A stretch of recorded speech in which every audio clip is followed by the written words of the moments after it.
거룩한 주일입니다. 이 시간 신령과 진정으로 우리 하나님을 예배하도록 하겠습니다. 묵상 기도하심으로 우리 하나님 앞에 나아가시겠습니다.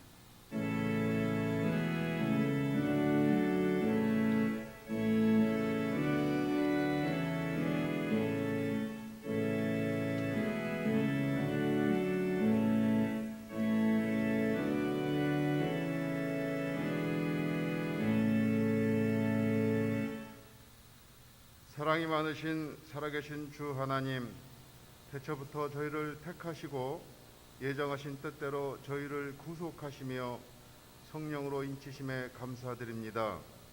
우리를 사랑하시는 주님 앞에 겸손히 나아가오니 이 시간 저희의 예배를 받으시옵소서. 또한 이 땅에 하나님의 말씀이 이루어지게 하옵시고 저희가 그리스도의 뜻 안에서 늘 감사하게 하옵소서. 사랑의 하나님, 오늘 이 시간은 코로나19가 다시 재확산이 되어 2주간 비대면으로 예배를 드리오니 이 시간 온라인으로 예배드린 우리 모든 성도들에게 있는 처소는 다르지만 동일한 은혜의 시간으로 인도하여 주시옵소서. 공효를 베푸시는 하나님, 저희 인간들의 무지와 한 치 앞도 할 수 없는 한계를 인정하고 전능하신 주님께 의지합니다. 하루속히 코로나 바이러스가 물러갈 수 있도록 도와주시옵소서. 철저한 방역과 충분한 백신 공급으로 모든 국민들이 코로나를 이길 수 있는 면역 상태가 되게 하여 주시옵소서. 참으로 좋으신 하나님, 저희가 입술로는 하나님의 뜻을 구한다고 하면서도 아버지의 뜻을 구하기보다 저희의 계획을 앞세웠습니다. 욕심과 고집으로 저희의 기준을 세우기에 바빴습니다. 주님, 용서하여 주시옵소서. 저희가 온전히 하나님의 뜻을 먼저 이루어 가게 하시고 저희가 원하는 대로가 아니라 하나님의 뜻에 맞춰가는 삶을 살게 하여 주옵소서. 사랑하시는 주님, 코로나의 확산과 무더위로 인하여 어려워지는 우리 성도님들의 삶을 지켜주시옵고 형통케 하여 주옵소서. 하절기에 교회의 모든 행사들이 8월 이후로 연기가 되었습니다. 계획되었던 모든 행사들이 잘 진행될 수 있도록 도와주시옵소서. 사랑의 주님, 오늘도 당장 목사님을 통하여 준비된 말씀에 성령님의 역사를 크게 나타내 주시옵소서. 목사님을 영과 육적으로 강건하게 하셔서 선포되는 말씀을 통하여 어려운 이때에 힘이 되는 능력의 말씀으로 인도하여 주옵소서. 교회의 모든 행정 및 재정이 하나님께 예배하고 교회의 사명을 감당하기에 부족함이 없게 하여 주옵소서. 찬양하는 입술의 찬양이 여호와의 영광이 넘치게 하옵소서.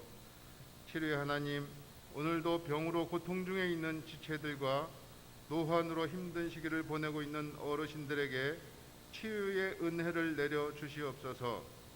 성령님께서 그들 각자를 어루만져 주시고 아픔을 고쳐주시는 은혜를 보게 하시옵소서. 사랑의 주님, 오늘도 주신 말씀을 붙들고 한 주간 살아갈 때에 감사의 시간으로 살아가게 하시고 순간순간의 삶을 주님과 동행하며 살아가게 하옵소서. 감사하신 예수님의 이름으로 기도드립니다. 아멘.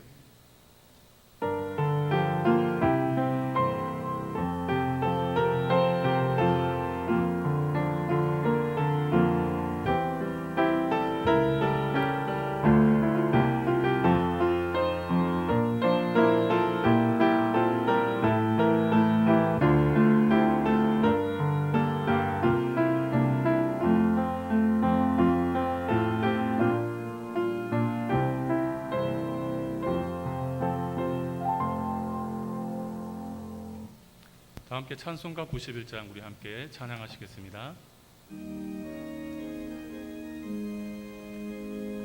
우리 함께 박수치며 찬양하겠습니다. 슬픈 마음 있는 사람 예수 이름 믿으면 영원토록 변함없는 기쁜 마을 얻으리. 예수의 이름을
천국의 기쁨일세. 우리 갈 길 나간 후에 보좌 앞에 나가 왕의 왕께 경배하며 면류관을 드리리. 예수의 이름은 세상의 소망이요, 예수의 이름은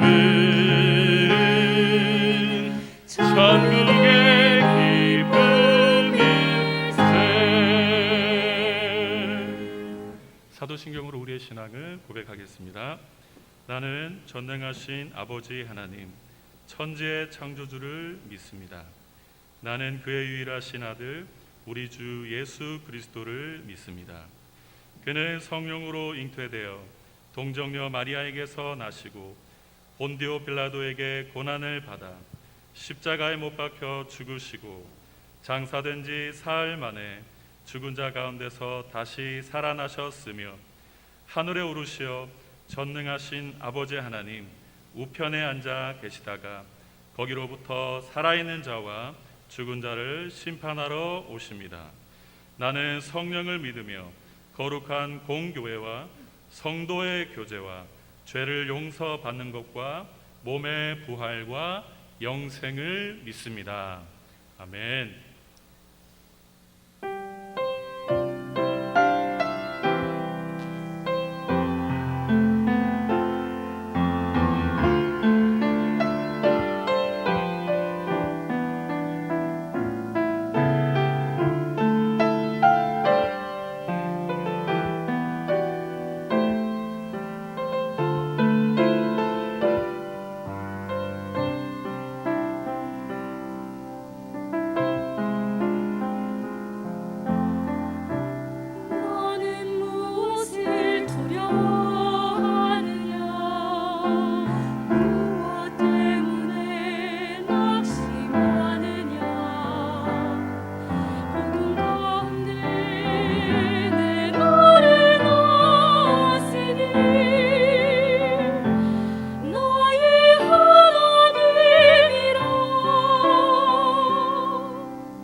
네, 귀한 은혜의 찬양 감사드립니다.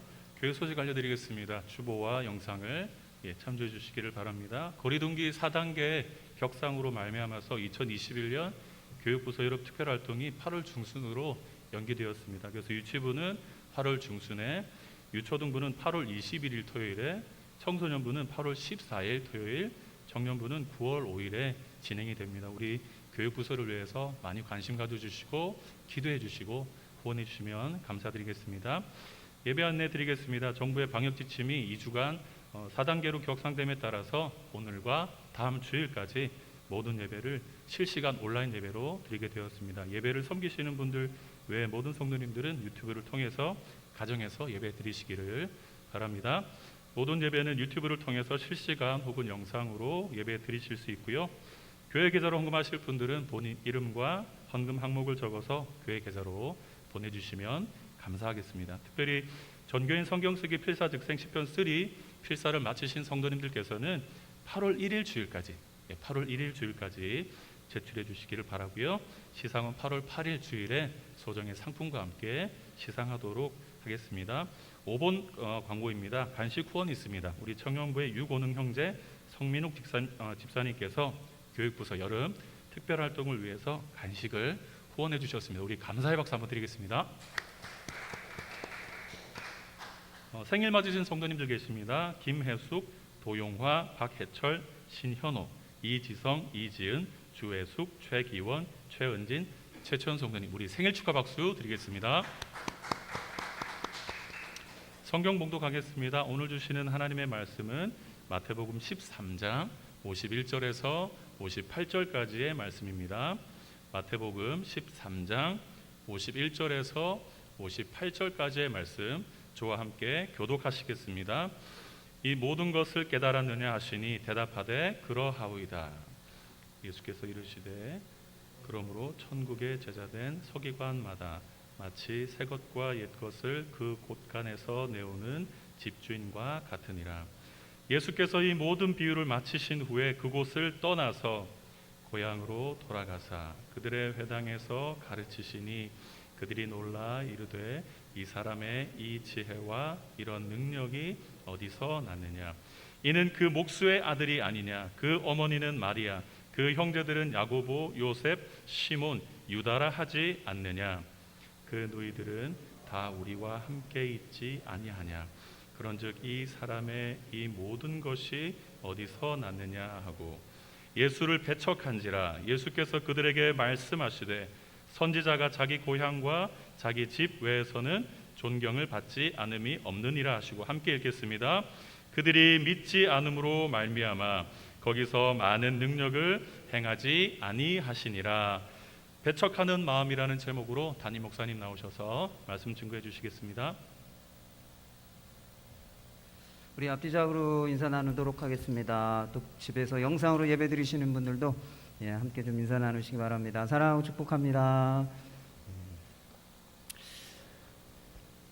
네, 오늘 말씀은 마태복음 13장의 마지막 말씀입니다. 마태복음 13장은 예수님께서 제자들에게 비유로 천국에 대해서 가르쳐 주신 말씀이죠. 그래서 오늘 비유를 통해서 예수님께서 가르쳐 주신 그 천국이 어떤 것인지 비유를 통해서 말씀하신 것들을 간략하게 좀 오늘 말씀을 시작하면서 여러분들과 함께 좀 정리해 보고자 합니다. 예수님께서 이 마태복음에서 말씀하신 이 천국, 하나님의 나라라고 하는 것은 예수님을 구원자로 메시아로 영접하고 받아들일 때 그 예수님을 통해서 시작되어지는 하나님의 다스림, 그것이 이 마태복음에서 말씀하고 있는 천국 하나님의 나라입니다. 그래서 그런 하나님의 나라가 어떤 것인지 마태복음 13장에서 예수님께서 7가지의 비유로 말씀해 주셨죠. 첫 번째 비유는 씨 뿌리는 비유입니다. 씨가 떨어진 4가지 땅의 비유라고도 하죠. 이 말씀을 통해서, 이 비유를 통해서 천국은 하나님의 말씀이 우리 마음밭에 심겨지면서 시작되는 것이다 라고 하는 것을 말씀해 주고 있습니다. 그래서 천국이 임하고 시작되는 것이 어디예요? 우리의 마음이라는 것입니다. 또 두 번째로 곡식과 가라지의 비유입니다. 예수님이 천국 말씀을 선포하시면서 하나님의 나라가 시작됐지만 완성된 것은 아니라는 것입니다. 예수님께서 재림하시고 세상 끝에 하나님이 심판하실 때 그때 하나님의 나라가 완성된다는 것이죠. 하나님의 나라가 완성되기까지 그때까지는 이 땅에 악인과 의인이 함께 섞여 살게 될 것이라는 겁니다. 그러나 하나님께서 심판하실 때는 악인과 의인을 구분하셔서 의인은 해같이 빛나게 될 것이고 악인은 풀무불에 던져져서 그곳에서 이를 갈며 울게 될 것이다 라고 말씀하고 있습니다. 또 세 번째 비유는 겨자씨 비유입니다. 이 겨자씨는 어떻습니까? 작지만 그것이 땅에 심겨지면 자라서 큰 나무가 되죠. 그와 같이 천국은 시작될 때에는 정말 작고 보잘것없어 보이지만 그 천국이 확장되고 자라기 시작하면 큰 나무, 큰 나라가 된다는 것입니다. 다양한 인종과 다양한 문화를 가진 수많은 사람들이 함께 모이는 큰 나라가 된다라고 하는 것을 말씀하고 있습니다. 또 네 번째는 누룩의 비유입니다. 이 누룩의 비유는 이 적은 양이지만 이 누룩이 들어가면 이 반죽 전체를 부풀게 하죠. 그와 같이 하나님의 나라가 시작되면, 천국이 시작되어지면 나뿐만이 아니라 내 주변 사람들과 상황 환경이 점점 바뀌어지는, 변화되는 그런 역사가 일어난다라고 하는 것을 말씀하고 있습니다. 다섯 번째 비유는 밭에 감추인 보화 비유입니다. 또 여섯 번째 비유는 좋은 진주를 구하는 장사 비유입니다. 두 가지 비유는 비슷한 점이 있습니다. 천국이 감추어져 있다라는 거예요. 감추어진 그 천국을 발견하게 될 때 그것을 소유하는 방법은 그것을 소유하기 위한 대가 지불을 해야만 천국을 소유할 수 있다는 것입니다. 천국에 대해서 들었다, 천국에 대해서 알게 되었다라고 해서 천국을 소유하는 것은 아니라는 것이에요. 그래서 천국을 소유하기 위해서는 반드시 대가 지불이 필요하다. 우리의 삶에 천국을 우선순위에 두는 대가 지불이 필요하다라고 하는 것을 말씀하고 있습니다. 또 일곱 번째 비유는 그물의 비유입니다. 이 그물을 통해서 예수님께서 천국을 말씀하셨는데, 천국은 좋은 고기와 못된 고기가 섞여 있는 그물과 같다라고 말씀하셨습니다. 이 그물은 예수님을 통해서 들은 그 천국 복음에 대해서 반응하여 모여든 신앙 공동체, 오늘날로 얘기하면 교회를 말하는 것이죠. 그래서 예수님께서 말씀하시는 신앙 공동체인 교회에는 이상적이고 완벽한 천국을 말씀하고 있는 것이 아니라는 겁니다. 악인과 의인, 참 제자와 거짓 제자가 섞여 있는 그런 공동체라는 것을 말씀하고 있습니다. 이제 예수님께서 이렇게 7가지의 비유를 하신 이후에 마지막으로 한 가지 비유를 더 하세요. 오늘 본문 말씀에 보면 51절에서 52절에 있는 말씀입니다. 이 비유는 집주인 비유라고 얘기를 합니다. 근데 이 비유를 결론적으로 그냥 말씀을 드리면, 이 비유를 통해서 천국을 깨닫게 된 제자들, 천국을 마음에 소유하게 된 제자들에게 예수님께서 주시는 사명이에요. 그 사명은 서기관과 같다라고 말하고 있습니다. 서기관은 율법을 가르치고 전하는 사람이죠. 그러한 서기관과 같이 천국을 깨닫고 천국을 그 마음에 소유한 자에게 예수님께서 주시는 사명은 천국을 가르치고 전하라고 하는 것입니다. 사랑하는 성도 여러분, 여러분들 천국의 비밀을 깨달으셨습니까? 천국의 비밀을 깨달으셨습니까? 그리고 여러분 마음 가운데 천국이 시작되었고 천국을 소유하고 계십니까? 그렇다고 한다면 예수님께서 여러분들에게 주시는 사명이 있어요. 그 사명은 여러분들이 깨닫고 마음에 소유한 그 천국을 주변 사람들에게 가르치고 전하라라고 하는 그 사명을 주셨다라는 것입니다. 디모데후서 4장 2절 말씀 우리가 함께 좀 읽어볼까요? 디모데후서 4장 2절 말씀입니다. 디모데후서 4장 2절 말씀 함께 읽어보겠습니다. 시작. 너는 말씀을 전파하라. 때를 얻든지 못 얻든지 항상 힘쓰라. 범사의 오래 참음과 가르침으로 경책하며 경계하며 권하라. 오늘 디모데후서 4장 2절 말씀에 보면 뭐라고 얘기하고 있습니까? 때를 얻든지 못 얻든지 말씀 전파하는 것을 항상 힘쓰라라고 말씀하고 있죠. 사랑하는 성도 여러분, 우리가 코로나19 때문에 이렇게 지금 비대면으로 예배 드리고 있고, 또 그러다 보니까 참 사람 만나는 것이 쉽지 않은 때입니다. 또 그뿐만이 아니라 코로나19 때문에 경제적으로 어려운 때이기 때문에 먹고 살기에 바쁘고 빠듯하고 힘든 그런 때이죠. 그런 때이지만 예수님께서 말씀하고 계셔, 때를 얻든지 못 얻든지 너의 마음속에 있는 그 천국, 너의 마음속에 시작되어진 천국, 너의 마음속에 소유하고 있는 그 천국을 주변 사람들에게 전하고 가르치라. 그것이 우리에게 주신 사명이라고 말씀하고 있습니다. 사랑하는 성도 여러분, 코로나19로 어려운 때이지만 여러분 때를 얻든지 못 얻든지 주변 사람들에게 여러분 마음 가운데 임해 있는, 시작되어 된, 그리고 소유하고 있는 그 천국을 증거하고 가르치고 전하는 삶을 살아갈 수 있는 우리 믿음의 성도님들 되시기를 축원합니다. 이제 예수님께서 이 천국에 대한 모든 비유와 제자들의 사명에 대해서 비유로 말씀하신 이후에 예수님께서 어디로 가셔요? 가버나움에서 예수님께서 고향으로 가셨습니다.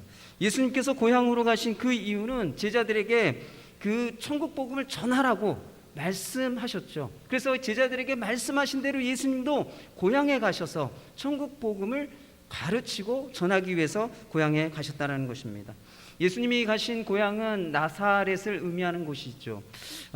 예수님이 태어나신 곳은 이 베들레헴입니다. 그러나 예수님께서 자라나신 곳, 성장하신 곳은 나사렛입니다. 그래서 예수님의 고향을 말할 때 예수님이 자라나신 이 나사렛을 고향이라고 이렇게 말하고 있습니다. 예수님이 고향 나사렛에 있는 회당에 가셔서 가르치셨습니다. 오늘 본문 말씀을 보면 예수님이 그 회당에서 가르치신 그 말씀을 들은 고향 사람들의 반응에 대해서 이야기하고 있습니다. 그래서 오늘 그 반응을 살펴보면서 오늘 우리에게 주시는 영적인 교훈들을 함께 나누고자 합니다. 고향 사람들의 첫 번째 반응은 무엇입니까? 놀람입니다. 놀랐다라고 얘기하고 있어요. 왜냐하면 예수님의 가르침이 지혜가 있고 또 능력이 있었기 때문에 이 고향 사람들이 놀랐다라고 말하고 있죠. 예수님의 이 가르침의 지혜는 단순히 예수님께서 말씀을 잘 가르쳤다라고 하는 그런 의미가 아닙니다. 즉 지금까지 고향 사람들이 들어보지 못했던, 서기관이나 바리새인들을 통해서 들어보지 못했던 새로운 천국 복음에 대한 말씀을 이 고향 사람들이 들었다라는 것입니다.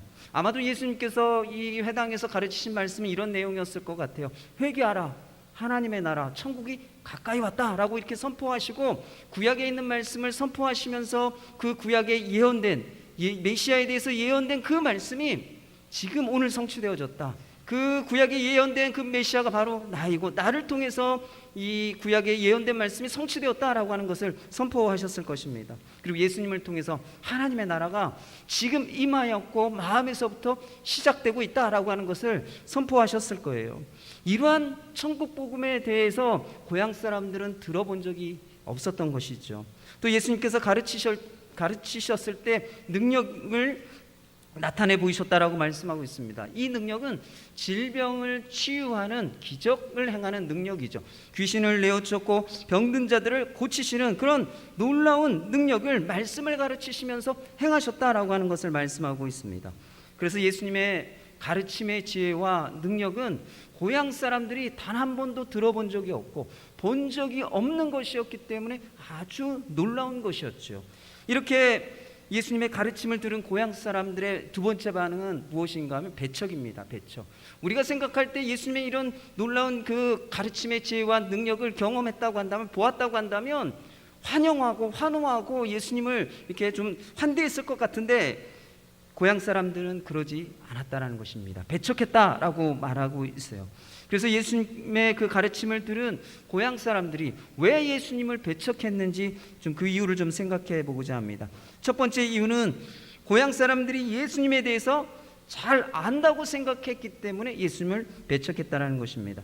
55절 말씀을 보면 고향 사람들은 예수님이 누구인지 어떤 사람인지를 잘 알고 있었습니다. 그래서 예수님을 보고서 고향 사람들이 무엇이라고 말합니까? 이는 그 목수의 아들이 아니냐라고 이야기하고 있습니다. 고향 사람들은 예수님이 목수였던, 예수님의 그 아버지 요셉이 목수였던 것을 잘 알고 있었고 또 그 아버지의 유업을 이어서 예수님 또한 목수 일을 하고 있었다라고 하는 것을 잘 알고 있었다라는 것입니다. 여러분, 예수님 당시의 이 목수는요, 나무를 가지고 어떤 가구를 만드는 그런 일뿐만이 아니라 이 집을 수리한다거나 아니면 농기구가 고장나면 그것을 수리하는 이러한 허드렛 일과 잡일을 하는 사람이 목수였습니다. 그래서 예수님 당시의 목수는요, 온 동네 집을 수리하고 다니고 또 농기구를 수리하고 다니면서 온 동네 잡일, 허드렛 일을 하는 마치 하인과 같은, 종과 같은 그런 일을 하던 사람이 목수였다라는 것이에요. 얼마 전까지도요, 이 예수님이 그런 목수의 일을 하셨어요. 그리고 그 예수님이 한동안 갑자기 보이시지 않다가 회당에 나타나셨습니다. 그리고 그 예수님이 말씀을 전하시는데 구약에 있는 말씀, 예언의 말씀을 읽으시고 선포하시고 그 구약에 예언된 메시아가 나다, 나를 통해서 이 구약에 예언된 말씀이 성취되어졌다라고 선포했을 때 고향 사람들의 생각이 어떠했을까요? 아니 몇 달 전까지만 해도, 아니면 작년까지만 해도 온 동네를 돌아다니면서 잡일과 허드렛 일을 하던 종과 같은 그런 일을 하던 예수가 갑자기 메시아라니, 이 고향 사람들은 그 예수님이 전하는 그 말씀을 믿지 못했을 것입니다. 예수님이 메시아로 적합한 인물이라고 생각하지 못했다라는 것이죠. 그래서 예수님을 고향 사람들이 배척했다라고 말하고 있습니다. 또 55절과 56절 말씀에 보면 이 고향 사람들은 예수님의 가족에 대해서도 잘 알고 있었습니다. 예수님의 어머니 마리아와 예수님의 형제인 야고보, 요셉, 시몬, 유다에 대해서도 잘 알고 있었습니다. 그리고 예수님의 누이들이 이 고향 사람들과 함께 살고 있었기 때문에 그 누이들도 고향 사람들이 잘 알고 있었죠. 여러분, 이 시골에 가면 누구네 집 숟가락, 젓가락, 개수까지 다 안다라고 하는 그런 말이 있습니다. 그 얘기는 무슨 얘기입니까? 이 동네가, 시골 동네가 작기 때문에 각 가정의 집안에 무슨 일이 있는지 그 집안 사정을 속속들이 잘 안다라고 하는 의미이죠. 제가 어렸을 때 시골에 이렇게 외할머니 댁에 가면요, 어떤 일을 가끔 경험하게 되는가 하면 이렇게 동네를 지나가다 보면 동네 할머니들이 저한테 이런 얘기를 하세요. 네가 광양댁 큰딸 아그냐라고 이런 얘기를 하세요. 네가 광양댁 큰딸 아그냐라고 이렇게 이 전라도 사투리를 해야지 이게 정말 이렇게 딱 실감나게 들릴 텐데요. 제가 고향 떠난 지 오래돼 갖고 사투리를 다 잊어버렸어요. 어쨌든 이런 얘기를 해요. 여기 광양댁이라고 하는 건 저희 할머니를 얘기하는 것이고요, 큰딸이라고 하는 건 저희 어머니를 얘기하는 것이고, 아그냐 애기냐 사실은 새끼냐라고 이렇게 물으셨거든요. 근데 새끼는 바로 절 얘기하는 거죠. 이 방학 때가 되면 그 누구 집에 손자가 와서 이렇게 머물고 있다라고 하는 것까지 이 시골 동네는 작기 때문에 다 안다라는 것이에요. 이 나사렛이 작은 시골 동네였습니다. 그래서 예수님의 고향 사람들도 예수님의 가족과 집안 사정을 너무 속속히 잘 알고 있었죠. 그렇기 때문에 예수님의 집안을 생각해 보면 그 집안에서 메시아가 나올 리가 없다라고 생각했다는 것입니다. 예수님의 집안이 너무 평범했기 때문이죠. 그런 평범한 집안에서 메시아가 나온다? 고향 사람들은 생각할 수가 없었다는 것입니다. 그래서 예수님을 배척했다는 것이에요. 이 고향 사람들이 예수님과 예수님의 집안에 대해서 잘 알고 있었기 때문에 예수님의 가르침을 받아들이지 못했고 예수님을 메시아로 인정하지 못했습니다. 이것을 무엇이라고 얘기하는 줄 아십니까? 선입견, 편견이라고 얘기를 합니다. 이미 알고 있는 지식과 경험으로 미리 평가한 견해나 치우친 생각을 선입견이나 편견이라고 말을 합니다. 사람은 누구나 마음속에 두 마리 개를 키운다고 합니다. 두 마리 개가 뭘까요? 바로 선입견과 편견이라고 하는 두 마리 개를 마음속에 사람들은 키우며 살아가고 있다고 합니다. 근데 이 선입견과 편견이라고 하는 이 두 마리 개가 마음속에서 시도 때도 없이 짖는 거예요. 그래서 때로는 잘못된 판단을 내리기도 하고, 또 때로는 인간관계를 망치기도 하고, 또 인간관계에서 인간관계를 깨트리는 그런 일도 있다라고 하는 것입니다. 영국이 가장 번성할 때가 이 빅토리아 여왕이라고 하는 분이 이 영국을 다스릴 때였어요. 근데 이 빅토리아 여왕의 특징 중에 한 가지는 무엇인가 하면 민정 시찰을 참 많이 다녔다고 합니다. 허름한 옷을 입고 서민들의 모습으로 동네 곳곳을 돌아다니면서 이 서민들이 겪는 어려움, 애환을 듣고 그것을 정치에 반영하며, 그래서 나라를 잘 다스렸기 때문에 이 빅토리아 여왕 때 영국이 번성했다라고 하는 그런 얘기가 있습니다. 이 빅토리아 여왕이 어느 날 민정시찰을 나갔습니다. 허름한 옷을 입고 똑같은 이렇게 서민들과 똑같은 모습으로 민정시찰을 나갔는데 그날따라 비가 억수로 쏟아졌어요. 그래서 이 비에 흠뻑 젖고 말았습니다. 이 허름한 옷을 입고 또 비를 맞은 그 행석이 참 말이 아니었겠죠. 근데 이 여왕이 어느 집으로 뛰어들어가서 그 비를 피했어요. 그리고 그 집 주인에게 우산 하나를 빌려달라고 요청을 했습니다. 이 집주인이 이 여인을 보니까 옷이 허름해요. 비도 쫄딱 맞았고 그 모습으로 이 우산을 빌려달라고 하니까 이 집주인이 볼 때 그냥 천한 여자, 그냥 별 볼 일 없는 여자라고 그렇게 생각했던 것이죠. 그래서 이 살도 다 부러지고 너덜너덜한 우산 하나를 빌려줬습니다. 그리고 그 다음날 어떤 사람이 빌려줬던 그 우산을 가지고 왔어요. 그리고 그 집주인에게 이렇게 얘기해 줬습니다. 어제 우산을 빌리러 왔던 분은 바로 빅토리아 여왕이었습니다 라고 말해 줬어요. 그때 이 이야기를 들은 이 집주인이 한숨을 쉬며 이렇게 말했다고 합니다. 아, 불사, 오마이갓, 팔자를 고칠 뻔했는데 라고 이렇게 탄식을 했다고 해요.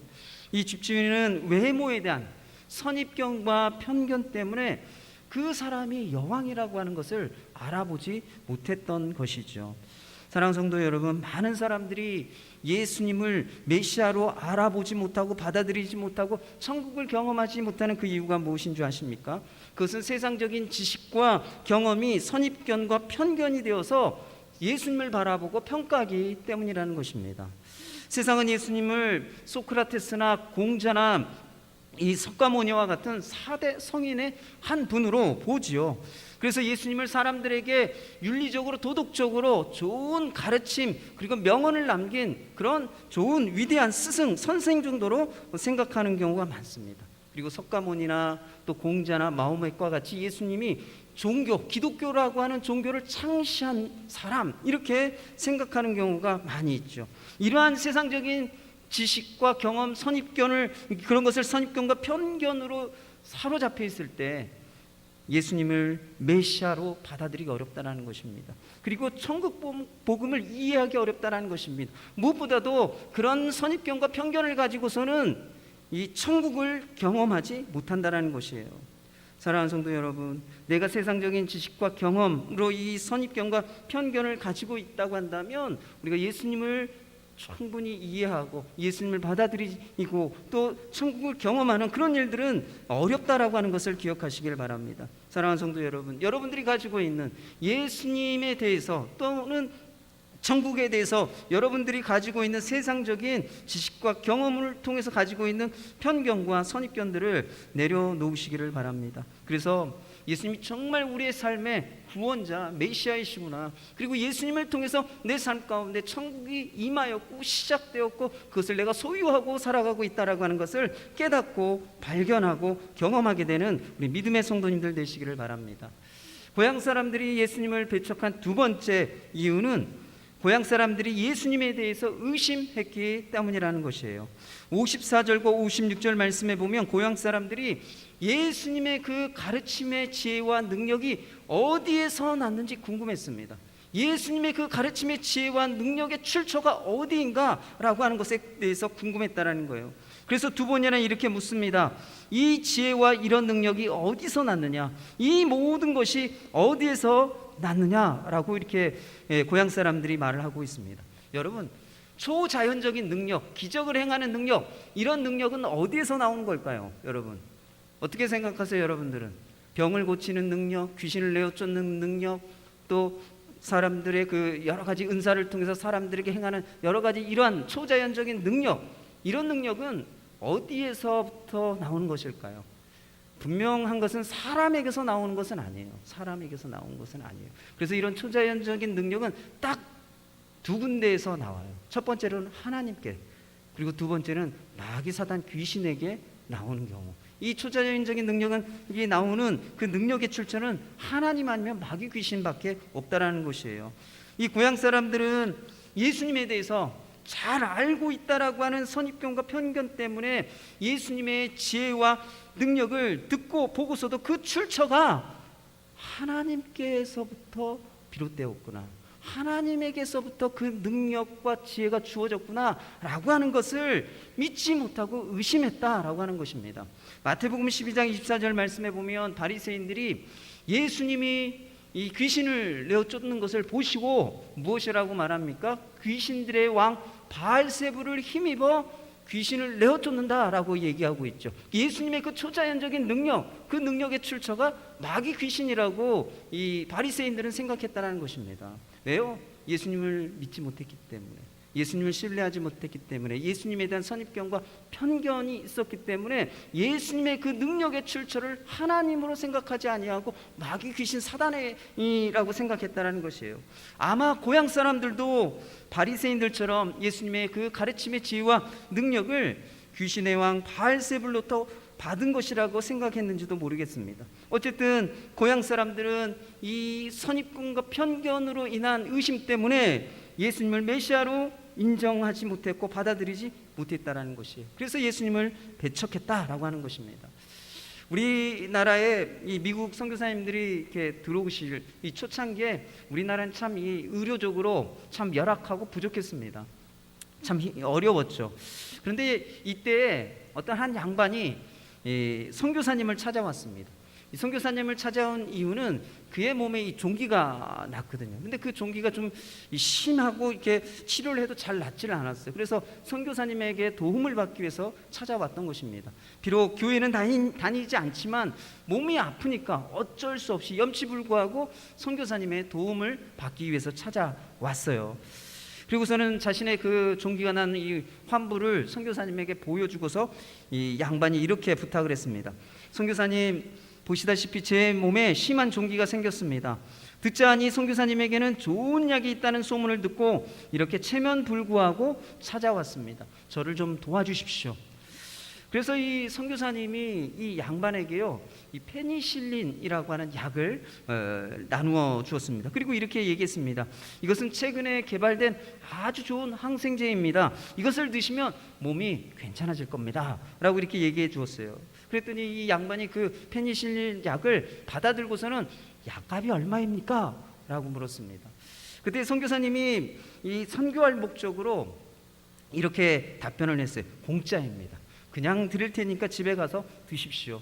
선교사님의 입장에서는 이렇게 호의를 베풀면, 공짜로 좋은 약을 주고 호의를 베풀면 그 사람이 이 교회에 대해서, 선교사에 대해서 마음의 문을 열고 복음을 들을 수 있는 기회를 가질 수 있을 것이다 라고 생각하고 이 공짜로 약을 주었던 것이죠. 그런데 이 약을 받아 들고 나오면서 이 양반은 이렇게 생각을 했습니다. 공짜로 주는 것을 보니까 아무래도 이것은 진짜가 아니라 가짜구나, 진짜가 아니고 가짜구나 라고 하는 생각을 했다는 것이에요. 그래서 이 양반이 걸어오면서 그 귀한 약을 모두 길에다 내버렸습니다. 여러분, 이 양반이 공짜에 대해서 가지고 있었던 선입견과 편견, 그것으로 인해서 선교사님을 의심하고 약을 의심하고 약의 효능을 의심했죠. 그래서 그 약을 버리게 되었습니다. 그래서 그 약을 먹고 병이 나을 수 있는 기회를 잃어버리게 된 것이죠.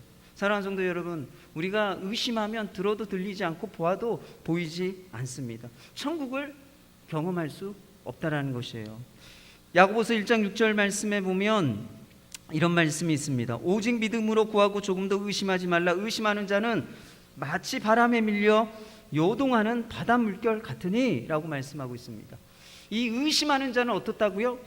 마치 바람에 밀려 요동하는 바다 물결 같다라고 얘기하고 있습니다. 이 의심한다라고 하는 말을 헬라어로 보면요, 저주하다, 흔들리다, 마음에서 갈등하다라고 하는 의미를 가지고 있어요. 그래서 이 의심한다라고 하는 것은 마음이 나뉘어서 흔들리는 상태, 마음이 나누어져서 흔들리는 상태가 바로 이 의심하는 마음입니다.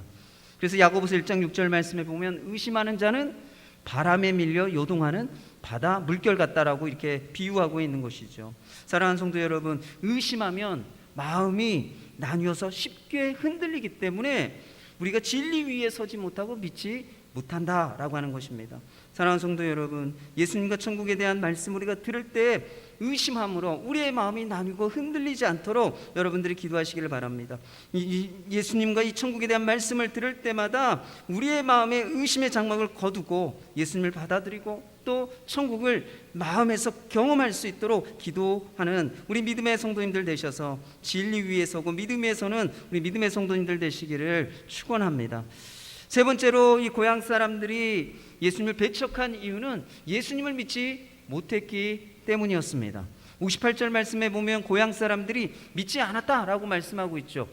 이 고향 사람들이 믿지 않았기 때문에 예수님께서 능력을 행하셨지만 많이 행하지 못하셨다. 능력을 많은 능력을 행하지 않으셨다라고 말씀하고 있어요. 이 58절 말씀을 보면 예수님의 능력과 믿음의 관계가 어떤 관계인지를 살펴볼 수가 있습니다. 첫 번째로는 예수님이 능력을 행하시는 목적은 믿게 하기 위해서, 믿음을 가지게 하기 위해서 예수님께서 능력을 행하신다라는 거예요. 58절 말씀을 다시 보면 예수님이 능력을 행하셨습니다. 그 능력 행하신 것, 병든 자를 고치고 귀신들을 내어쫓는 것을 이 고향 사람들이 보았다라는 것이에요. 그런데 그것을 보고서 놀랐다라고 말하고 있죠. 마태복음 12장 28절 말씀에 보면 예수님이 하나님의 그 성령에 힘입어서 귀신을 쫓아내는 것이면 하나님의 나라가 이미 너희에게 임하였다라고 말씀하셨어요. 예수님께서 이 고향에서 능력을 행하신 이유는 예수님이 구원자이고 메시아라고 하는 것을 증거하고 증명하는 것이었고, 또 예수님을 통해서 하나님의 나라가 임했고 시작되어졌다라고 하는 것을 증명하고 증거하고 믿을 수 있도록 예수님께서 그러한 능력을 행하셨다라고 하는 것입니다. 사랑하는 성도 여러분, 오늘날도 예수님이 능력을 행하십니다. 능력을 행하시는 이유가 무엇인 줄 아십니까? 그것은 예수님이 메시아라고 하는 것을 우리가 믿을 수 있도록, 예수님이 우리의 참된 구원자라고 하는 것을 믿을 수 있도록 하기 위해서 능력을 행하시는 것이죠. 또한 예수님을 통해서 천국이 우리에게 임하고 시작되어진다라고 하는 것을 믿을 수 있도록 하기 위해서 예수님께서 능력을 행하신다는 것입니다. 사랑하는 성도 여러분, 예수님은 우리의 병을 고쳐주시는 분이십니다. 왜 우리의 병을 고쳐주십니까?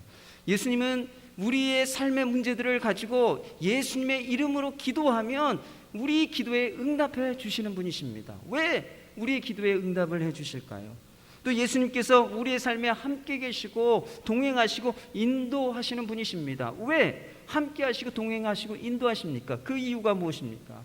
예수님이 나의 참 구원자, 진짜 메시아가 된다라고 하는 것을 믿을 수 있도록 하기 위해서, 또 내 삶에 내 마음에 천국이 임하였고 시작되어졌다라고 하는 것을 믿게 하기 위해서 예수님께서 그러한 기적과 능력들을, 역사들을 행하신다라고 하는 것입니다.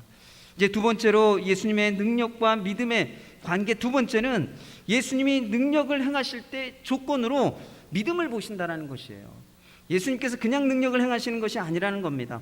58절 말씀에 보면 예수님이 능력을 행하셨지만 고향 사람들이 선입견과 편견과 의심으로 예수님을 믿지 않았습니다. 그래서 예수님께서 능력을 행하셨지만 많이 행하지 않으셨다라고 말씀하고 있어요. 예수님은 우리의 믿음과는 상관없이 능력을 행하실 수 있는 분이에요. 우리가 믿든지 안 믿든지 예수님은 능력을 행하고자 하시면 능력을 행하시는 분이시죠. 그럴 만한 능력이 있으신 분이시죠. 그런데 예수님께서 우리가 믿는다라고 하는 전제 조건 하에 능력을 행하시기로 예수님은 결정하셨다는 것입니다. 마태복음 8장 5절에서 13절 말씀에 보면 이방인 백부장의 하인이 중풍병이 들어서 몹시 괴로운 상태 가운데 있었습니다. 그래서 이 백부장이 예수님에게 찾아와서 그 하인의 병을 고쳐달라고 간청했죠. 근데 이 백부장이 무엇이라고 예수님께 이야기하는가 하면 예수님이 집에 오시지 않고 그냥 말씀만 하셔도 하인이 병이 나을 것입니다라고 하는 믿음의 고백을 해요. 예수님께서 이 믿음의 고백을 들으시고 무엇이라고 말씀하셨는가 하면 이스라엘 중에 이만한 믿음을 내가 본 적이 없다. 이만한 믿음, 대단한 믿음, 위대한 믿음, 놀라운 믿음을 내가 본 적이 없다라고 말씀하세요. 그리고 백부장에게 예수님께서 믿은 대로 될지어다, 믿은 대로 될지어다 라고 말씀하십니다. 그 즉시 하인의 병이 낫죠. 또 마태복음 9장 27절에 31절 말씀에 보면 예수님께서 제자들과 함께 가실 때 두 맹인이 예수님을 따라오면서 외칩니다. 다윗의 자손이여 우리를 불쌍히 여겨주십시오 라고 외쳐요. 그래서 예수님께서 두 맹인에게 이렇게 말씀하셨습니다. 내가 능히 이 일을 할 줄을 믿느냐? 그러자 이 맹인들이 주여 그러하오이다. 예수님께서 하실 수 있습니다. 예수님은 그럴 만한 충분한 능력이 있으신 분이십니다 라고 믿음의 고백을 하죠. 그러자 예수님께서 두 맹인의 눈을 만지시고 믿음대로 될지어다 라고 말씀하셨어요. 이 믿음대로 된다라고 하는 말이 무엇을 의미하는 것입니까? 믿음대로라고 하는 것은 믿는 믿음의 분량대로라고 하는 의미입니다. 믿는 믿음의 분량대로.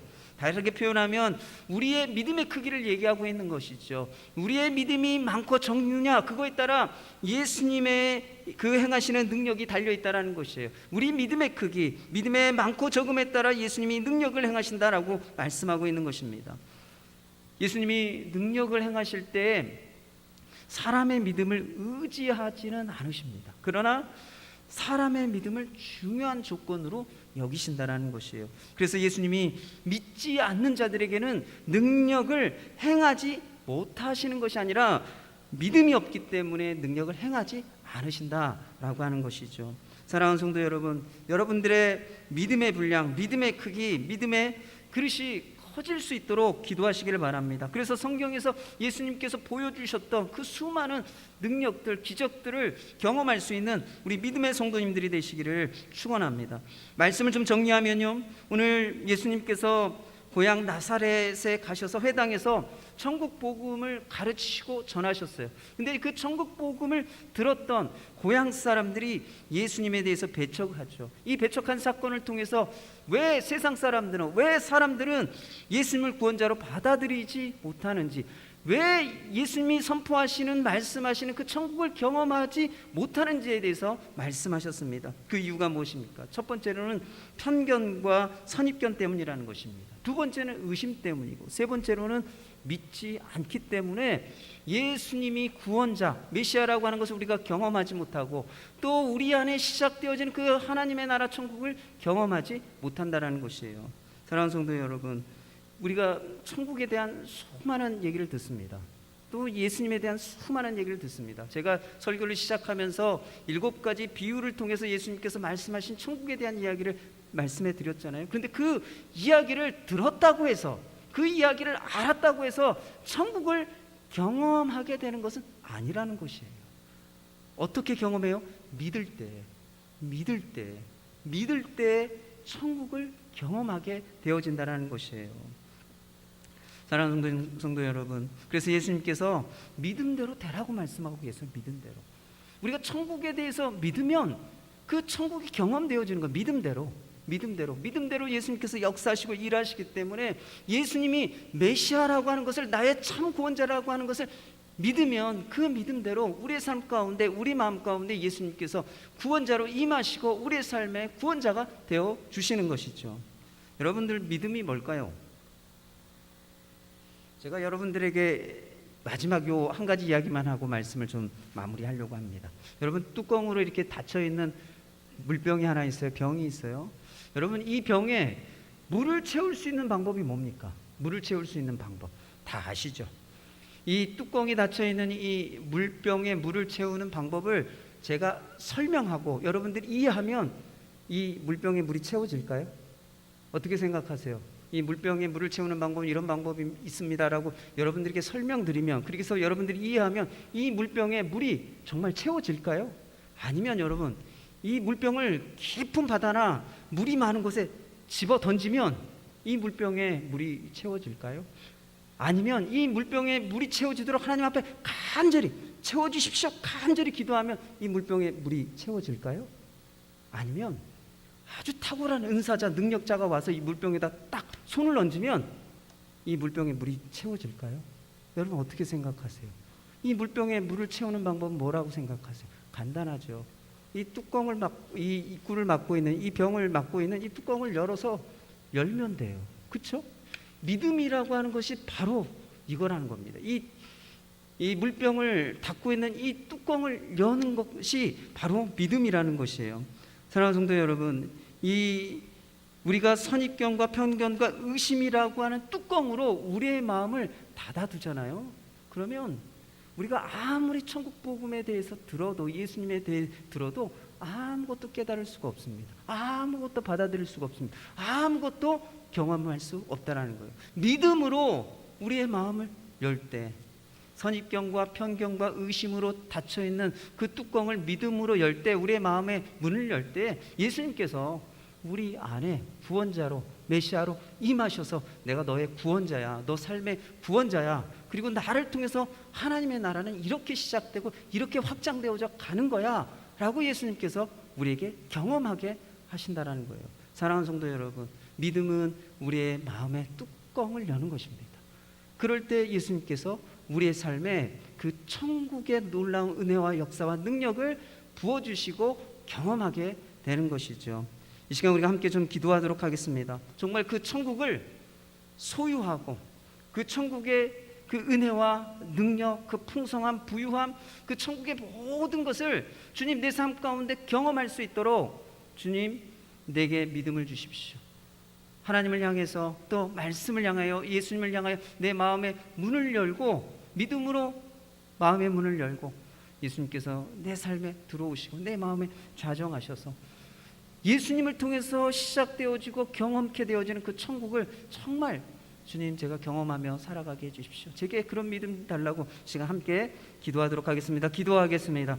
아버지 하나님, 오늘 말씀을 통해 또 예수님께서 우리의 삶 가운데 이 천국을 어떻게 경험해야 하는지, 또 예수님이 메시아이고 구원자라고 하는 것을 어떻게 경험할 수 있는지, 또 예수님을 통해서 시작되어지는 그 하나님의 나라 천국을 실제적으로 우리 삶 가운데 어떻게 경험할 수 있는지 주님께서 말씀해 주셔서 감사합니다.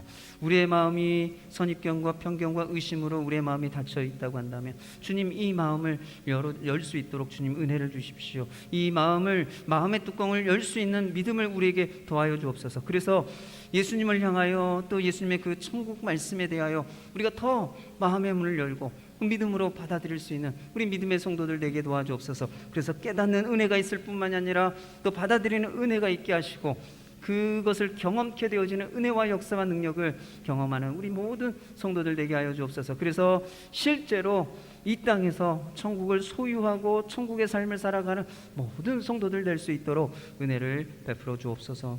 아버지 하나님, 오늘 우리에게 천국은 이해하는 것으로 아는 것으로 경험하는 것이 아니라 믿음으로 경험하게 된다라고 하는 것을 가르쳐 주시고 알려주셔서 감사합니다.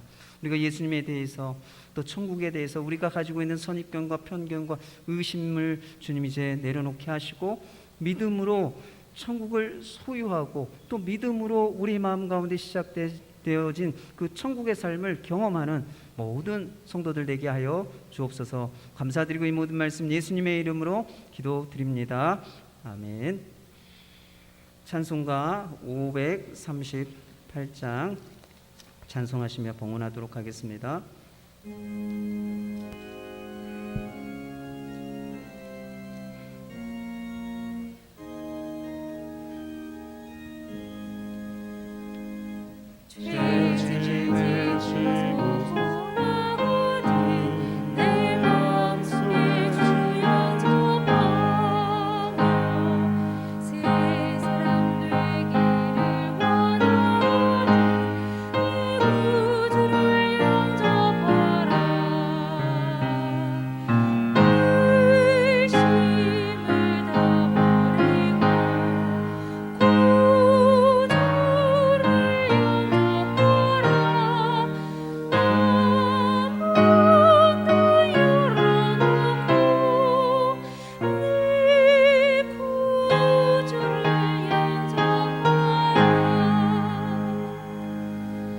기도하겠습니다. 사랑 은혜가 충만하신 아버지 하나님 감사드립니다. 우리의 삶에 코로나19로 인한 어려움이 있지만 그 가운데서도 하나님 감사의 삶을 살게 하시고 은혜 가운데 살게 하시고 또 하나님께서 함께 해주시고 또 하나님과 동행하는 삶을 살게 하여 주신 것 감사드립니다. 날마다 하나님 우리를 보호하시는 은혜, 돌보시는 은혜, 살피시는 은혜 가운데 우리 모든 성도들이 살았음을 고백하며 그 은혜 감사하여 예물을 드립니다. 또한 우리의 삶에 하나님 경제적인 그 통로가 마르지 않고 또 우리의 삶 가운데 하나님께서 부어주시고 또 먹여주시고 입혀주시고 채워주신 것으로 한 주간 동안 살았음을 고백하며 또 하나님 우리에게 주신 것을 믿음으로 고백하며 11조를 올려드립니다. 또한 하나님 앞에 기도의 제목을 가지고 또 소원함으로 약속함으로 드리는 주님 예물이 있습니다. 이 모든 예물을 주님 흠양하시고 우리 삶 가운데 하나님의 그 은혜가, 천국의 은혜가 임하게 도와주옵소서. 하나님의 부요하심과 풍성함 가운데 살아가는 우리 모든 성도들 되게 하시고, 우리 성도들의 삶이 정서적으로, 영적으로, 육체적으로 마르지 않는 샘이 되게 하여 주옵소서. 생명력을 가지고 살아가는 우리 성도들 되게 도와주옵소서. 우리 성도들의 삶 가운데 영육 간의 풍성한 열매를 누리며 살아가는 성도들이 되게 하여 주옵소서. 아버지 하나님, 또 우리 성도들의 직장과 일터를 보호하여 주시고, 또 우리 성도들의 그 수고를 통해서 직장과 일터가 형통함의 은혜가 있게 하여 주옵소서. 또 우리 성도들이 직장과 일터에서 복의 근원이 되는 은혜를 허락하여 주옵소서. 또한 아버지 하나님, 우리 가정의 자녀들을 축복하여 주옵소서. 우리 가정의 자녀들이 정말 하나님을 잘 섬기는 자녀들 되게 도와주옵소서. 하나님의 비전과 사명을 감당하는 자녀들 되게 하여 주옵소서. 또한 우리 자녀들의 가정이 믿음의 가정, 믿음의 세대를 이어가는 가정 되게 도와주시고, 또 하나님 주시는 그 복이 천대만대 이어지는 가정 되어지도록 주님 축복하여 주옵소서. 또한 아버지 하나님, 우리 성도들 가운데 육체의 질병 때문에, 또 마음의 고통 때문에, 영적인 침체 때문에 하나님 앞에 간절히 기도하고 또 회복과 치유를 기도하는, 소망하는 우리 성도들의 기도 가운데 하나님 함께하여 주옵소서. 하나님의 실제적인 치유의 능력과 역사가 하나님 임하게 하여 주옵소서. 그래서 하나님의 역사하심과 일하심이 실제인 것을, 실제로 우리의 삶 가운데 나타나고 또 그것으로 인해 우리의 삶이 변화되어지는 것을 경험하는 역사와 은혜가 우리 성도들의 삶 가운데 있게 해 주시기를 간절히 소망합니다. 또한 아버지 하나님, 코로나19 가운데 있지만 하나님의 교회가 모여 예배하고 교제하고 봉사하고 섬기며 또 헌신하는 하나님의 교회 되어지도록 주께서 역사해 주시고, 또 교회 주신 구제하고 선교하고 복음을 전하는 그 사명을 잘 감당할 수 있도록 도와주옵소서. 또 이 나라의 민족을 주님 불쌍히 여기시고 이 코로나19 이 상황, 고통의 상황을 하루속히 지나가도록 주께서 함께하여 주옵소서. 한 주간도 주님, 우리의 삶을 주님 손에 부탁드립니다. 주님 손 붙들고 살아가게 도와주옵소서. 주님 안에 거하는 삶 살아가게 도와주옵소서. 감사드리고 이 모든 말씀 예수님의 이름으로 축복하고 기도드립니다. 아멘. 다 같이 일어나셔서 찬송가 449장 찬송하시겠습니다.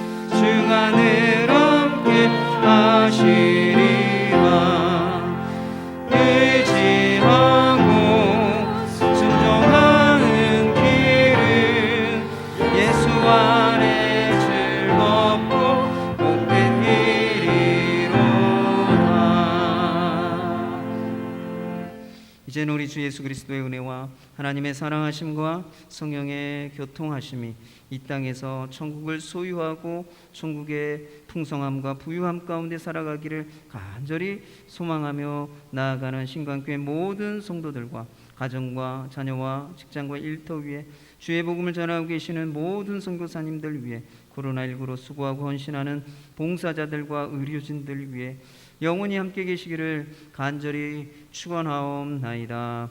아멘.